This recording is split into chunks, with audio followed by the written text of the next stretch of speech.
ஹல்லேலூயா, ஆமென்.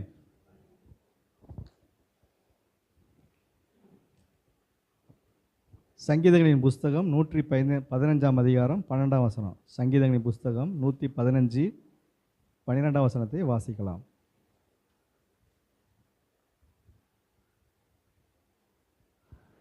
கர்த்தர் நம்மை நினைத்திருக்கிறார், அவர் ஆசீர்வதிப்பார். போதும், ஆமென். கர்த்தர் நம்மை என்ன செஞ்சிருக்காரா?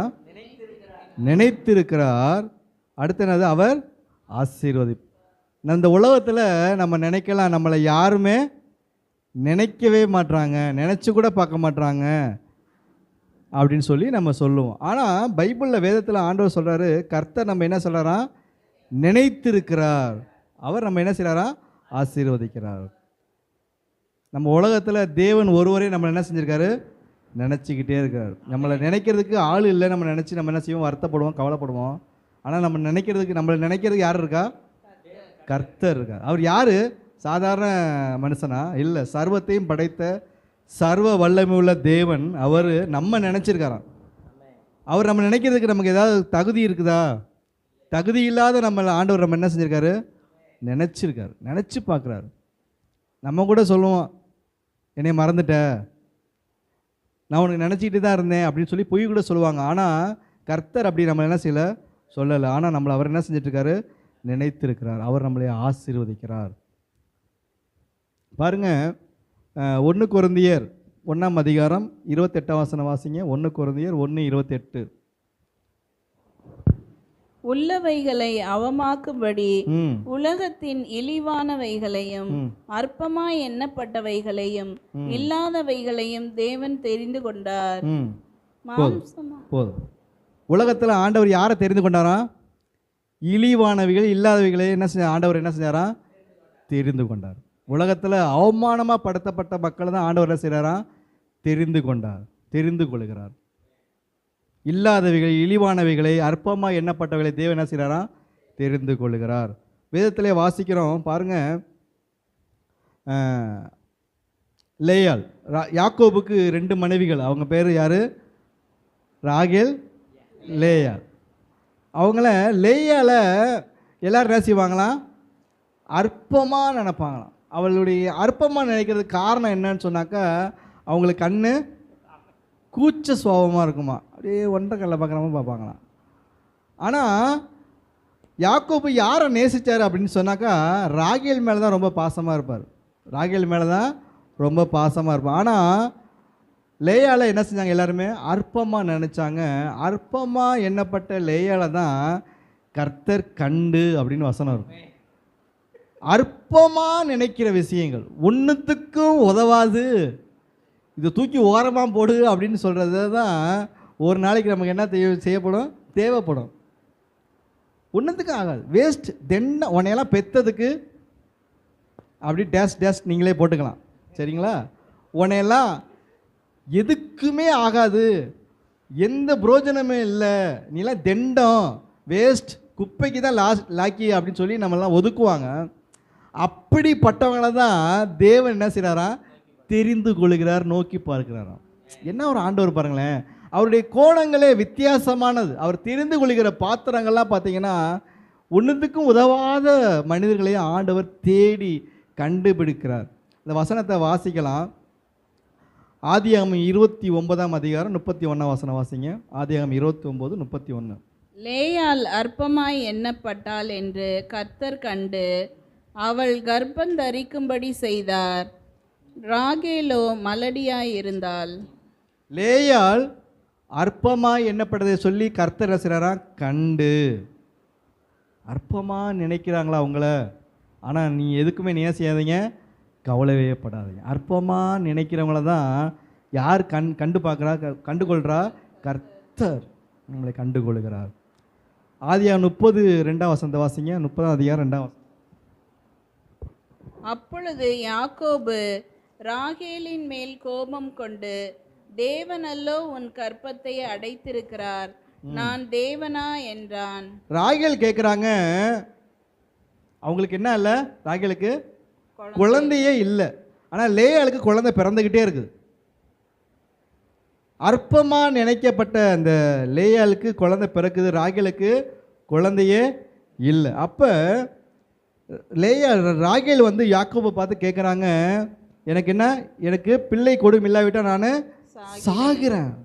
ஏன் எனக்கு பிள்ளை இல்லை, சாகிறேன், நான் உயிரோட கூட சாகலான்னு சொல்லி அந்த அம்மா ரொம்ப மனம் நொந்து போகிறாங்க. 2ஆம் வசனத்தை வாசிங்க. அப்பொழுது யாக்கோபு ராகேலின் மேல் கோபம் கொண்டு, தேவனல்லோ உன் கற்பத்தை அடைத்து, தேவன் அல்லவா உன் கற்பத்தை என்ன செஞ்சிருக்காரு, அடைச்சிருக்காரு. நான் தேவனா, நான் உன் தேவனா? அந்த அம்மாவுக்கு ஆண்டவர் யாக்கோபு சொல்றாரு, நான் தேவனா உன் கற்பத்தை அடைக்கிறதுக்கு. அப்போ அற்பமாக எண்ணப்பட்ட லேயாளை கர்த்தர் என்ன செய்கிறாரா, நினைத்தார். அல்லேலூயா. நம்மளை ஆண்டவர் நம்மளை நினச்சா போதுங்க, வேறு யார் நம்மளை நினைக்கணும் அவசியமே இல்லை. கர்த்தர் மட்டும் நம்மளை நினச்சா போதும். இந்த உலகத்தில் வேறு ஆசீர்வாதம் நமக்கு எதுவுமே வேண்டாம். அவர் நினச்சா பத்தாதா? பாருங்க, தேவன் தெரிந்து கொள்கிற ஒவ்வொரு பாத்திரமும் அற்பமாக எண்ணப்பட்ட காரியங்களை தான் தேவன் என்ன செய்கிறாரா, தெரிந்து கொள்கிறார். பாருங்க, இதில் விழுந்து போனவர்களை குறித்து நம்ம பார்க்க போகிறோம். நியாயாதிபதி புஸ்தகம் 16ஆம் அதிகாரம் 28ஆம் வசனத்தை வாசிங்க. நியாயாதிபதிகள் 16:28.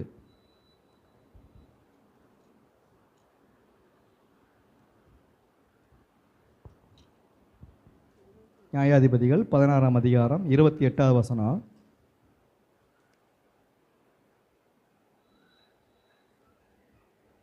அப்பொழுது சிம்சோன் கர்த்தரை நோக்கி கூப்பிட்டு, கர்த்தராகிய ஆண்டவரே, கர்த்தராகிய ஆண்டவரே, நான் என் 2 கண்களுக்காக ஒரே தீர்வையாய் பெலிஸ்தர் கையிலே பழிவாங்கும்படிக்கு இந்த ஒரு விசை மாத்திரம் என்னை நினைத்தருளும், தேவனே பலப்படுத்தும் என்று சொல்லி.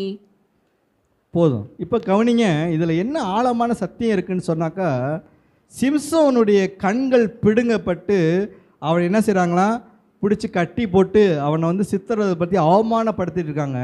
அந்த நேரத்தில் சிம்சோன் ஒரு சின்ன ஒரு ஜெபம் பண்ணுறாரு. அந்த ஜெபத்தை ஆண்டவர் என்ன செய்கிறாரா, சிம்சோனை நினைக்கிறாரு. சிம்சோன் ஜெபம் பண்ணுறதை கேட்டு அவனை என்ன செய்கிறாரா, நினச்சி பார்க்குறாரு, நினைக்கிறார். அந்த நேரத்தில் ஆண்டவர் சிம்சோனை நினைக்கிறான்னு அவர் நிலைமை என்ன இருக்கும்? எல்லாம் அவரை அற்பமாக தூசிக்கிறாங்க, சிம்சோனை கேவலப்படுத்துகிறாங்க, கண்ணை பிடுங்குறாங்க, விழுந்து போயிருக்கிறான்.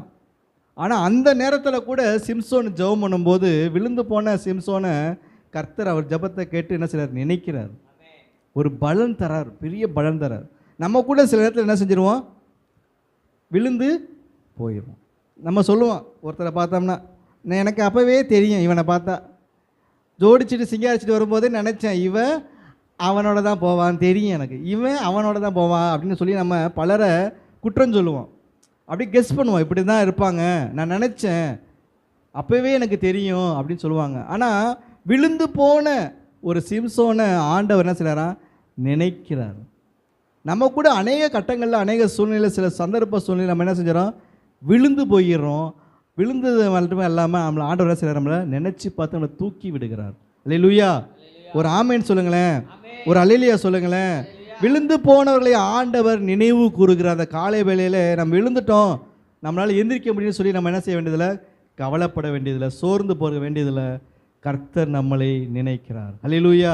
நினைக்கிறது மட்டுமல்ல, நம்மளை என்ன செய்கிறாராம், ஆசீர்வதிக்கிறார். உலகத்தினுடைய அனைத்து ஆசீர்வாதத்தையும் நமக்கு என்ன செய்கிறாராம், தருகிற ஒரு நல்ல தகப்பனாக இருக்கிறார். அதே போல் லூக்காவில் படிக்கிறோம். லூக்கா 15 அந்த விழுந்து போன அந்த இளைய மகன் என்ன செய்கிறான், தகப்பனுடைய ஆஸ்தியெல்லாம் வாங்கிட்டு என்ன செய்யறான், ஊதாரி மகனாக போய் விழுந்து போயிடுகிறான். ஊதாரியாக தனமாக போய் தன் ஆஸ்தியெல்லாம் செலவு செஞ்சுட்டு ஒன்றுமில்லாமல் வர அப்பாட்ட வரான். அப்போ அப்பாட்ட வரும்போது அவனுடைய வசனம் வாசிக்கிறோம், 15ஆம் அதிகாரம் 17ஆம் வசனத்தை வாசிங்க. லூக்கா 15:17. அவனுக்கு புத்தி தெளிந்த பிறகு, புத்தி தெளினா, அப்போ அதுக்கு முன்னாடி என்னவா இருந்திருக்கான், புத்தி இல்லாமல் இருந்திருக்கான். ஒரு பிள்ளைகள் தகப்பன்கிட்ட சண்டை போட்டுட்டு பிரிஞ்சு போகுதுன்னா அது என்னவா இருக்குது, புத்தி இல்லை, முட்டாளாக இருக்குது, புத்தி இல்லாமல் இருக்குது. பணத்தை வாங்கிட்டான், பங்கு கொடுத்துட்டாரு, சரி நீ போ, நீ கேட்டபடியே நீ வச்சுக்கோன்னு சொல்லி கொடுத்துட்டாரு.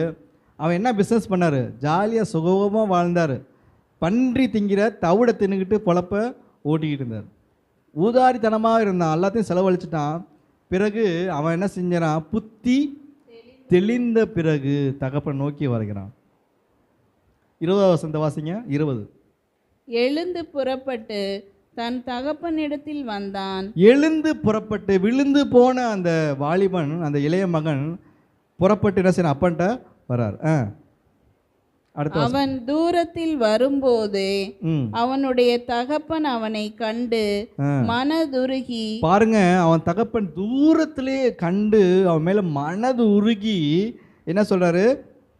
ஓடி அவன் கழுத்தை கட்டிக்கொண்டு அவனை முத்தம் செய்தான். பாருங்க, இதுதாங்க நம்முடைய தகப்பன். விழுந்து போன நம்முடைய வாழ்க்கையை ஆண்டவர் தூக்கி, விழுந்து போய் கிடக்கிறவனை அப்படியே விட்டுட்டு பார்க்கல நம்ம ஆண்டவர். அவனை தூக்கி என்ன செய்யறாரா? அவனை கட்டி அணைத்து அவன் தன் பிள்ளையாக ஏற்றுக்கொள்கிறார். அதுதான் நம்முடைய தேவன், அதுதான் நம்முடைய தகப்பன். தகப்பன் சாதாரண தேவனில் இரக்கத்தில் ஐஸ்வர்யமுள்ள தேவன். நம்மளை என்ன செய்கிறாரா? நினைத்து பார்க்கிறார். அவர் தாங்க தகப்பனுடைய இதயமே. ஒரு பிள்ளை தப்பு செஞ்சால் நம்ம என்ன செஞ்சிருவோம்? நம்மளை நினச்சி ப்ராக்டிக்கலாக திங்க் பண்ணிக்குவோம். நம்ம பிள்ளைங்க இருக்குதுங்க, ஒரு பிள்ளை தப்பு செஞ்சுட்டு வருது, நம்ம என்ன செய்வோம்? விளக்க மாற்ற எடு அப்படின்னு என்ன செய்வோம்? நான் சொன்னேன் கேட்டியா? வீட்டு பக்கம் காலை வச்சுனேன், காலை என்ன செஞ்சிடணும்? உடச்சிடும். வீட்டு என் மூஞ்சில் முழிக்காத என்ன செஞ்சிருவான்? கதவை டம்முன்னு சாத்திட்டு உள்ளே போயிடுவான். என் மூஞ்சில் முழிக்காது, என்னால் ஒன்றால் எனக்கு பெருத்த அவமானமாகி போச்சுன்னு சொல்லி என்ன செய்வான்? இல்லாத புறநாத்தில் நம்ம பேசுவோம். ஆனால் இந்த தகப்பனுடைய இதயம் பாருங்கள், விழுந்து போன அந்த மகனை குறித்து இறக்கப்பட்டு அவன் என்ன செய்கிறாரா? ஏற்றுக்கொள்கிறார். அதுதாங்க நாங்கள் தகப்பனுடைய இதயமே. கர்த்தர் நம்ம நினைச்சிருக்கார். நினைச்ச வசி தான் நம்ம உட்காந்து இங்கே ஆலயத்தில் நம்ம என்ன செய்யணும்? ஆராதிச்சுக்கிட்டு இருக்கணும்.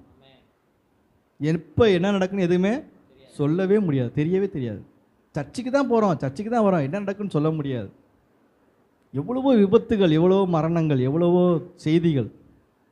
வாகனத்தில் எவ்வளோ பேர் மரிக்கிறார்கள், ஆக்சிடென்ட், விபத்து. நியூஸில் பார்த்தா நிறைய மரண செய்திகள் தான். ஊட்டியிலேருந்து இறங்கி வந்துட்டு இருக்கும்போது ஒரு வேன் கவுந்து வந்து 21 பேர் படுகாயம் போட்டிருக்கான். படுகாயம்னா என்ன? அது கைகாலெலாம் உடஞ்சி என்ன சுக்குநூறாக ஆகிருக்கும். ஏகப்பட்ட விபத்துகள். ஆனால் கர்த்தர் நம்மளை நினைச்ச வாசி தான் நம்ம என்ன செஞ்சிட்ருக்கோம்? அழகாக உட்காந்து ஆண்டவர் ஆராய்ச்சிட்டு ஃபேன் காற்று அழகாக ஜம்முன்னு ஆண்டவர் ஆராய்ச்சி நம்ம நினைச்சிருக்காரு. நம்ம நினைக்கிறதுக்கு ஒரு தகப்பன் இருக்காருங்க. கவலையே படாதீங்க. இந்த உலகத்தில் எதுவுமே நம்மளை நிரந்தரமே கிடையாது. ஆனால் கர்த்தர் தான் நமக்கு என்னது? நிரந்தரமானவர். அதுதான் அழகான பாடுவாங்க, நீரே நிரந்தர ஆண்டவரே அப்படின்னு. உலகத்தில் நிரந்தரன்னு சொல்லுவாங்க, அது என்னது? அப்படியே விட்டுட்டு ஓடிடும், அந்த இடத்துல விட்டுட்டு போயிடும். ஆனால் அவர் கர்த்தர் தான் நமக்கு என்னது? நிரந்தரமான. அவர் நம்மளை நினச்சிருக்காருங்க. அசட்டை பண்ணப்பட்ட நம்மளை ஆண்டவர் விலையுயர்ந்த ஒரு காரியங்களை கொடுத்து ஆண்டவர் நம்மளை ஆசீர்வச்சிருக்கிறார். அல்லேலூயா. ரைட். 1 சாமுவேல் 1ஆம் அதிகாரம் 19ஆம் வசனத்தை வாசிங்க. 1 சாமுவேல் 1ஆம் அதிகாரம் 19ஆம் வசனம். இன்னொரு ஸ்திரியை குறித்து நம்ம பார்க்கலாம்.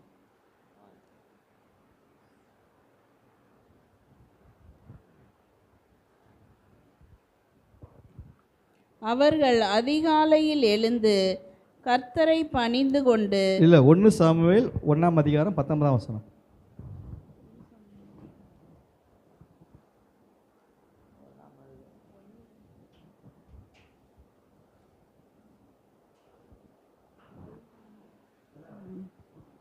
அவர்கள் அதிகாலையில் எழுந்து கர்த்தரை பணிந்து கொண்டு ராமாவில் இருக்கிற தங்கள் வீட்டுக்கு திரும்பி போனார்கள்.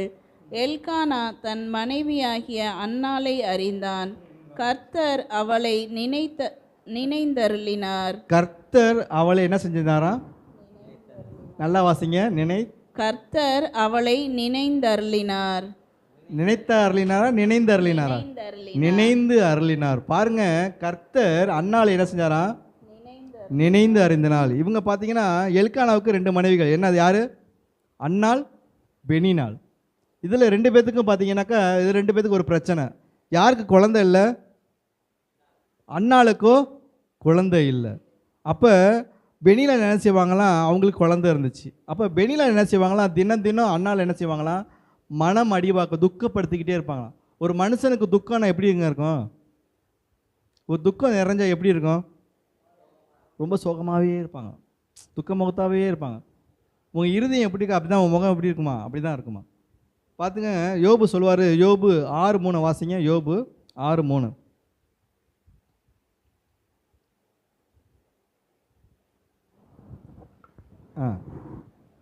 அப்பொழுது அப்பொழுது அது கடற்கரை மணலை பார்க்கிலும் பாரமாயிருக்கும். ஆகையால் என் துக்கம் சொல்லி முடியாது. யோபு சொல்றாரு, என் துக்கம் சொல்லவே முடியாது. சில பேர் துக்கத்தை வெளியே சொல்லுவாங்களா? மனசுக்குள்ளேயே வச்சுக்குவாங்க. சில லேடிஸ் என்ன செஞ்சிருவாங்க? துக்கத்தை கொட்டிடுவாங்க. போய் ஒரு லேடிஸ்கிட்ட போய் சொல்லி அப்படியாக்கும் இப்படியாக்குன்னு சொல்லி அழுது அதை ஒரு பில்டப்பை கொடுத்து அப்படி சொன்னாதான் அதுதான் துக்கம். அப்பாடா இந்த அம்மாட்ட இறக்கி வச்சாச்சு, அடுத்து யார்கிட்ட போய் சொல்லணும்? அவங்ககிட்ட போய் சொல்லுவோம், இவங்ககிட்ட போய் துக்கத்தை சொல்லிடுவாங்க லேடிஸ். ஆனால் ஜென்ஸ் என்ன செய்ய மாட்டாங்க? துக்கத்தை மனசுக்குள்ளேயே போட்டு வச்சுருப்பாங்க. என்னம்மா அப்படி ஒரு மாதிரியா இருக்க, என்னத்தை சொல்லப்போ, என் துக்கம் யாருக்கும் வரக்கூடாது அப்படின்ற மாதிரி துக்கம் நிறைஞ்சி துக்கம் ஒரு மனுஷனை பாடாப்படுத்திடும். யோபு சொல்கிறாரு, துக்கம் சொல்லி முடியாது அப்படின்றாரு. அதே 14ஆம் அதிகாரம் 6ஆம் வசனத்தை வாசிங்க. யோபு 14:6.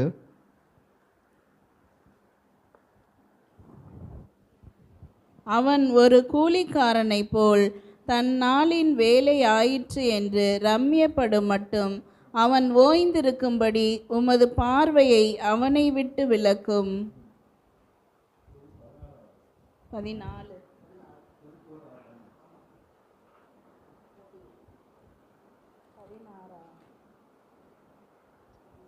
நான் பேசினாலும் 16.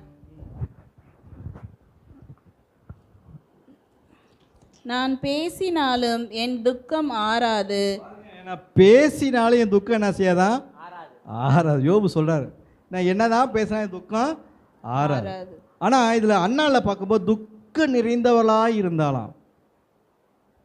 அந்த துக்கம் நிறைந்த அண்ணால தான் யார் நினைச்சா? கர்த்தர் நினைத்தார். ஒரு மனுஷன் துக்கத்தோடு இருக்கும்போது அநேகத்தை போய் சொல்லுவான், அநேக நேரம் மற்றவங்கள்ட்ட பேசிக்கிட்டு இருப்போம். ஆனால் சர்ச்சில் ஆலயத்தில் ஆண்டவர் சமூகத்தில் உட்கார்ந்து அவர் துக்கத்தை சொன்னோம்னா ஆண்டவர் என்ன செய்வார்? துக்கத்தை மாற்றுகிறவர் கர்த்தர். நம்மளை நினைச்சிருக்கார். அண்ணால் என்ன ஜெபம் பண்ணுறாங்க? எனக்கு ஒரு பிள்ளையை தாரும், அந்த பிள்ளையை உமக்காக வளர்த்திட வேண்டும் சொல்லி ஜெபம் பண்ணுறாங்க. பெனினாளுக்கு குழந்தை இருந்துச்சு, அண்ணாளுக்கோ குழந்தை இல்லை. என்ன அவங்களுக்குள்ள பிரச்சனை அப்படின்னாக்கா, பெனினால் என்ன செய்வாங்க? நித்தம் அண்ணால் என்ன செய்வாங்களாம்? வெசனப்படுத்துவாங்களாம், துக்கப்படுத்துவாங்களாம். வெசனம்னா என்ன? துக்கம்னா என்ன? வெசனப்படுத்துதான் என்ன? வெசனம் ஒன்று, துக்கம் ஒன்று தான் அப்படின்றீங்களா? வெசனம் அப்படின்னு சொன்னாக்கா போட்டு வறுத்து எடுக்கிறது. ஒரு ஸ்திரியை போட்டு என்ன செய்கிறது?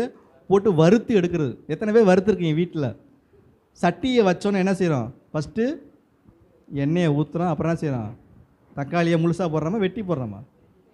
வெட்டி போடுறோம். வெட்டி போட்டால் தக்காளி நிறமை என்ன செஞ்சிருது? மாறிடுது. வெங்காயத்தை போடுறோம், கறி அப்படியே பொன்னிறமாக நிறமே மாறிடுது. அப்போ போட்டு வறுத்து எடுக்கிறது தான் என்னது? வெசனப்படுத்து. ரொம்ப என்னை பாதிக்க வச்சுட்டாங்க அப்படின்றாங்களா? அதான் இதையும் என்ன செய்யுது? ரொம்ப பாதிக்கப்பட்ட அந்த அண்ணாள் வெசனப்படுத்தின பெனினால் டெய்லி வெசனப்படுத்திகிட்டே இருப்பாங்க. அவங்களுக்கு குழந்தை இல்லை, உனக்கு குழந்தை இல்லை, எனக்கு குழந்தை இருக்கு பத்தியா அப்படி சொல்லி நோகடிச்சுக்கிட்டே இருப்பாங்க. எங்கன்னா தேவாலயத்தில் அப்போ தேவாலயத்தில் ஆண்டவர் சமூகத்தில் இதயத்தை ஊற்றி அண்ணாள் ஜெபிக்கும்போது அந்த அண்ணாளுடைய ஜெபத்தை ஆண்டவர் என்ன செஞ்சாரா? கேட்டார். அல்லேலூயா. ஆலயத்தில் உங்கள் துக்கத்தை சொல்லி நீங்கள் ஜெபிக்கும்போது ஒரு விடுதலையை கர்த்தர் தருவார். அல்லேலூயா. அண்ணாள் அம்மா ஜெபிக்கிறாங்க, ஆண்டவரே என்னை நினைத்தரலாம், ஆண்டவரே நீ அற்பமாக நினைக்கிறாங்கன்னு சொல்லி அந்த அண்ணாள் அம்மா ஜெபிக்கும்போது அந்த அற்பமாக எண்ணப்பட்ட அண்ணாளை கர்த்தர் கண்டு அவருக்கு என்ன செஞ்சார்? ஒரு பெரிய தீர்க்கதரிசியை கொடுத்தார், சாமுவேல் தீர்க்கதரிசி. அவன் மூலியமாக தான் கர்த்தர் பேசினார். சாமுவேலை கூப்பிட்டார். எவ்வளோ பெரிய ஆசீர்வாதம் பாருங்க. அதுதான் வசனம் சொல்லுது, கர்த்தர் நம்மை நினைத்திருக்கிறார், அவர் நம்மை என்ன செய்வாராம்? ஆசீர்வதிப்பார். நம்ம நினைச்சிருக்காருங்க. பெரிய ஸ்லாக்கியம், விலை கொடுத்து வாங்க முடியாது. எனக்கு துக்கமாக இருக்குது, மெடிக்கலில் போய் எனக்கு துக்கமாக இருக்குது, ஒரு மாத்திரை கொடுங்க போட்டால் தூங்குற மாதிரி அப்படின்னு கேட்டால் கொடுப்பாங்களா? துக்கத்துக்கு மாத்திரை இருக்கா? தூக்கத்துக்கு தான் மாத்திரை இருக்குது. துக்கத்துக்கு சார் ஒரு 500 ml ஒரு சின்ன ஒரு மாத்திரை ஒரு வேளை கொடுங்க சார், போட்டுட்டு படுத்து தூங்கினா தூக்கம் போயிடுமா? என்ன செய்யும்? மைண்டு கண்ணு மூடி தான் இருக்கும், மைண்டு என்ன செஞ்சுட்டே இருக்கும்? சுற்றிக்கிட்டே தான் இருக்கும், தூக்கமே வராது, துக்கம் போகாது. ஒரு காக்கியில் இந்த கொடுங்களேன், நாளைக்கு தரேன், ஒரு துக்கம் போகணும் எனக்கு அப்படின்னு சொல்லி எங்கெங்க அலைஞ்சாலும் கிடைக்காது. ஆனால் உங்கள் துக்கம் சந்தோஷமாக மாறுன்னு யார் சொல்லியிருக்கா? கர்த்தர் சொல்லியிருக்கார், இயேசு சொல்லியிருக்கார். உங்கள் துக்கம் சந்தோஷமாக மாறும். நம்மளை நினைச்ச கர்த்தர் வேதத்தில் அழகாக சொல்லியிருக்கார், உங்கள் துக்கம் கவலைப்படாது, உங்கள் துக்கம் சந்தோஷமாக மாறும். இன்னொருத்தர் குறித்து நம்ம பார்க்கலாம். சாதாரண ஆடு மேய்ச்சிட்டு இருந்த ஒரு தாவீது அற்பமாக நினச்சாங்க. சாமுவேல் தீர்க்கதரிசி வந்து அபிஷேகம் பண்ணுறார் பிள்ளைகளை, இஸ்ரவேல் தேசத்துக்கு ஒரு ராஜாவாக்கணும்னு சொல்லி அபிஷேகம் பண்ணுறார். ஒவ்வொருத்தராக வராங்க, இவன் இல்லைன்றார். அப்போ ஈசாய் தாவீதுடைய அப்பாவை பார்த்து நான் சாமுவேல் தீர்க்கதரிசி கேட்குறாரு, இவ்வளோ தானே அவன் பிள்ளைங்க, வேற யார் இருக்காங்களா? அவன் ஒருவன் இருக்கான்னு அவன் ஆடு மேய்ச்சிக்கிட்டு இருக்கான். அற்பமாய் நினைத்த தாவீது வேதத்தில் அவன் ஆடு மேய்ச்சிக்கிட்டு இருக்கான். அவனை நீ அழைச்சிட்டு வா அப்படின்னு சொல்கிறான். ஓடி ஓடி தாவே உன்னை கூப்பிட்றாரா பெரிய அரசன். ஒரு விஐபி வீட்டுக்கு வந்தாக்கா நம்ம எல்லோரும் கெஸ்ட்லாம் எல்லாம் ஒன்றா உட்காந்து ஜாலியாக இருப்போம். ஆனால் அவனை மட்டும் விரட்டி விட்டு அற்பமாக ஆடு மேய்ச்சிட்டு போன்னு சொல்லி விரட்டி விட்டாங்க. அந்த அற்பமாக எண்ணப்பட்ட தாவீதை தான் கர்த்தர் நினைச்சு அவனை ராஜாக்களுக்கு ராஜாவை அரசராக ஆக்குன்றார். அல்லேலூயா. தாவீது அவன் உள்ள நுழையும் போதே ஈசாயிட்ட சொல்கிறார், ஆண்டவர் இவன் தான் சாமுவேல்கிட்ட சொல்கிறார் அபிஷேகம் பண்ணுன்றார். அபிஷேகம் பண்ணுறார், ராஜாவாக அபிஷேகம் பண்ணுகிறார். ஆடு மேய்க்க தள்ளப்பட்ட அற்பமாக எண்ணப்பட்ட தாவீது பாருங்கள். இன்னொருத்தரை பார்க்கும்போது 1 சாமுவேல் 16ஆம் அதிகாரம் 11ஆம் வசனம் வாசிங்க. 1 சாமுவேல் 16. பிள்ளைகள் இவ்வளவுதானா என்று ஈசாயை கேட்டான். அதற்கு அவன், இன்னும் எல்லாருக்கும் இளையவன் ஒருவன் இருக்கிறான், அவன் ஆடுகளை மேய்த்து கொண்டிருக்கிறான் என்றான். பாருங்க, இன்னும் ஒருத்தர் சின்ன ஒரு பையனா, அவன் சின்னவன், அவன் ஆடு மேய்ச்சிட்டு இருக்கான், போயிட்டான் அப்படின்னு சொல்லி சொல்றாங்க. அதே 17:42 வாசிங்க. 17:42. பெலிஸ்தன் சுற்றி பார்த்து தாவீதை கண்டு, அவன் இளைஞனும் சௌந்தரிய ரூபமான சிவந்த மேனியுள்ளவனுமாய் இருந்தபடியினால் அவனை அசட்டை பண்ணினான். பெலிஸ்தன் பெரிய ராஜா அரக்கன் வந்து தாவீதை என்ன செய்ய அசட்டை பண்ண, சின்ன பையன்பா, நீ என்னப்பா, நான் யுத்த வீரன், என்கிட்ட நீ போராட முடியுமா அப்படி சொல்லி அவனை அசட்டை பண்றான். அடுத்த வாசிங்க.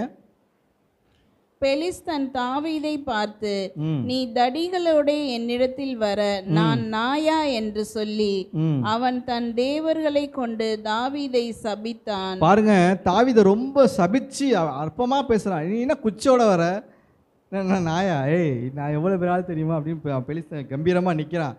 ஒரு பொடிவர் தாவீது குட்டையா போயிருக்கார். அடுத்த வசனம் வாசிங்க. பின்னும் அந்த பெலிஸ்தன் தாவீதை பார்த்து, என்னிடத்தில் வா, நான் உன் மாம்சத்தை ஆகாயத்து பறவைகளுக்கும் காட்டு மிருகங்களுக்கும் கொடுப்பேன் என்றான். அதற்கு தாவீது பெலிஸ்தனை நோக்கி, நீ பட்டயத்தோடும் ஈட்டியோடும் கேடகத்தோடும் என்னிடத்தில் வருகிறாய், நானோ நீ நிந்தித்த இஸ்ரவேலுடைய இராணுவங்களின் தேவனாகிய சேனைகளுடைய கர்த்தரின் நாமத்திலே உன்னிடத்தில் வருகிறேன். இன்றைய தினம் கர்த்தர் உன்னை என் கையில் ஒப்பு கொடுப்பார். நான் உன்னை கொன்று உன் தலையை உன்னை விட்டு வாங்கி பெலிஸ்தருடைய பாளையத்தின் பிணங்களை இன்றைய தினம் ஆகாயத்து பறவைகளுக்கும் பூமியின் காட்டு மிருகங்களுக்கும் கொடுப்பேன். அதனால் இஸ்ரவேலின் தேவன் ஒருவர் உண்டு என்று பூலோகத்தார் எல்லாரும் அறிந்து கொள்வார்கள். கர்த்தர் பட்டயத்தினாலும் ஈட்டியினாலும் ரட்சிக்கிறவர் அல்ல என்று இந்த ஜன கூட்டமெல்லாம் அறிந்து கொள்ளும். யுத்தம் கர்த்தருடையது, அவர் உங்களை எங்கள் கையில் ஒப்பு கொடுப்பார் என்றான். போதும். பாருங்க, இஸ்ரவேலின் தேவன், என் தேவன் வந்து இராணுவத்தின் அதிபதின்னு சொல்லி, அவர் சேனைகளை கர்த்தருடைய நாமத்தினாலே உன்னை கொன்று போடுன்னு சொல்லி தாவீது சின்ன பையனாக நினைச்சான். ஆனால் கோலியத்தை வீழ்த்தினான். கர்த்தர் அற்பமாக எண்ணப்பட்டவர்களை தான் கர்த்தர் ஆசிரியர் நினைத்திருக்கிறார். ஒருவேளை நம்மளை அற்பமாக எல்லாரும் நினைக்கலாம், கவலைப்படாதீங்க, கர்த்தர் நம்மை நினைத்திருக்கிறார், அவர் நம்மை ஆசீர்வதிப்பார். வேதத்தில் எல்லாரையும் பார்த்தீங்கன்னா அற்பமாக எண்ணப்பட்டவர்களை தான் கர்த்தர்களை என்ன செய்கிறார், பாவத்தை மன்னித்து அவங்களை ஏற்றுக்கொள்கிறார். அந்த விபச்சார ஸ்திரியை கையுமையுமாக பிடிச்சு கொண்டு வந்து நாங்கள் கண்ணால் பார்த்தோம், விபச்சார ஸ்திரி கல்லால் அடித்து கொல்லுன்னு சொல்லி நீ என்ன சொல்ல விரும்புகிறீங்கன்னு சொல்லி எல்லாம் கேட்குறாங்க. ஆண்டவர் சொல்கிறார், அந்த ஸ்திரியை மன்னிச்சு உன் பாவம் மன்னிக்கப்பட்டது, இனி பாவம் செய்யாதுன்னு சொல்லி அந்த ஸ்திரியை நினச்சி அனுப்பினார். நினைக்கிறார், நம்மளை நினைக்கிறார். நம்ம எல்லாருமே குற்றமே செய்யாமல் யாராவது இருக்க முடியுமா? பாவமே நான் செய்யலை அப்படி சொல்ல முடியுமா? பாவம் செய்கிற நம்ம மனுஷன் தான், நம்ம பாவம் செய்வோம். நம்மளை மன்னித்து நம்மளை என்ன செய்கிறாரு, அவர் நம்மளை நினச்சிக்கிட்டே இருக்கிறார். அல்லேலூயா. நம்மளை நேசிக்கிற நல்ல தெய்வம், உலகத்தில் கிடைக்காத ஒரு தெய்வம் இயேசு கிறிஸ்து மட்டும்தான். அவர் தான் நம்மளை நேசிக்கிறார், நம்மளை நினைக்கிறார், நம்மளை ஆசீர்வதிக்கிறார். அந்த ஆசீர்வதிக்கிறதுக்கு நம்ம விழுந்து போனோன்னு நினச்சி நம்ம அதிலேயே விழுந்து கிடக்காம நம்ம எழுந்திரிச்சு வரும்போது கர்த்தர் நம்மளை நினச்சி நம்மளை ஆசீர்வதிக்க வல்லமை உள்ளவராக இருக்கிறார். கண்களை மூடி சின்ன ஜெபம் பண்ணுவோம். நல்ல ஆண்டவரே, கேட்ட வார்த்தையின் மூலம் ஆண்டவரே எங்களை நினச்சிருக்கீங்க, அதற்காக உங்களுக்கு நாங்கள் கோடான கோடி நாங்கள் நன்றி செலுத்துகிறோம். அப்பா, இந்த உலகத்தில் மனுஷங்க எல்லாரும் வாக்கு கொடுப்பாங்க ஆண்டவரே, நான் உங்களை நினச்சிருக்கேன், கைவிட மாட்டேன், கடைசி வரைக்கும் கூடவே இருக்கேன்னு சொல்லுவாங்க ஆண்டவரே. ஆனாலும் அந்த வார்த்தையெல்லாம் வீணாக போயிடும். ஆனால் எங்களை கரம் பிடித்து நடத்துகிற கர்த்தர் எங்கள் கூடவே நீங்கள் இருக்கிறீங்க, அதற்காக உமக்கு நாங்கள் நன்றி செலுத்துகிறோம். அப்பா, நீங்கள் நினைச்சதுக்காக உமக்கு நன்றி செலுத்துகிறோம். கர்த்தர் எங்களை நினைத்து எங்களை ஆசீர்வதிக்கிற கிருபைக்காக உமக்கு கோடான கோடி நன்றிகளை நாங்கள் செலுத்துகிறோம் ஆண்டவரே. நீங்கள் நினைக்கலாம் அந்த உலகத்தில் நாங்கள் வாழவே முடியாது ஆண்டவரே. நீங்கள் நினைத்ததுனால தான் எங்களுக்கு ஜீவனை கொடுத்து எங்களை வச்சுருக்கீங்க, எங்களை உள்ளங்கையில் வரைந்து பொறிச்சு வச்சுருக்கீங்க ஆண்டவரே. நன்றி செலுத்துகிறோம் அப்பா. எங்கள் பாதைகளை உங்களுடைய தூதர்களை அனுப்பி நீங்கள் பாதுகாக்கிறீங்க, அதற்காக நன்றி செலுத்துகிறோம் அப்பா. சேனைகளை கர்த்தர் எங்களோடு கூட இருந்து எங்களை நடத்துகிற கிருபைக்காக நன்றி செலுத்துகிறோம் அப்பா. எங்கள் பக்கத்தில் 1000 பேரும் வலதுபுறத்தில் 16,000 பேர் விழுந்தாலும் அது உன்னை அணுகாது என்று சொல்லி எங்களை வலதுபுறத்திலும் இடதுபுறத்திலும் ஆண்டவரே எங்களுக்கு தூதர்களை அனுப்பி எங்களை பாதுகாக்கிற கிருபைக்காக நன்றி செலுத்துகிறோம் அப்பா. நன்றி செலுத்துகிறோம் அப்பா. அப்பா, உன்னை விட்டு விலகுதும்னே கைவிடுவோம் என்று சொன்ன தேவன் எங்களோடு கூட இருப்பதற்காக நாங்கள் நன்றி செலுத்துகிறோம் அப்பா. எங்களை நினைச்சதுக்காக நன்றி செலுத்துகிறோம். அன்று அன்னாளை அற்பமாய் நினைத்தது கர்த்தர் கண்டு ஆண்டவரே அவர்களை ஆசீர்வதித்தது போல ஆண்டவரே எங்களையும் கண்டு ஆண்டவரே எங்களை தெரிந்து கொண்டு ஆண்டவரே எங்களை உம்முடைய பிள்ளையாக மாற்றினதுக்காக கொடான கொடி நன்றி செலுத்துகிறோம். எங்களை ஒப்புக் கொடுக்கிறோம் ஆண்டவரே. இயேசுவின் நாமத்தில் ஜெபிக்கிறோம் எங்கள் ஜீவனுள்ள நல்ல பிதாவே. ஆமென், ஆமென்.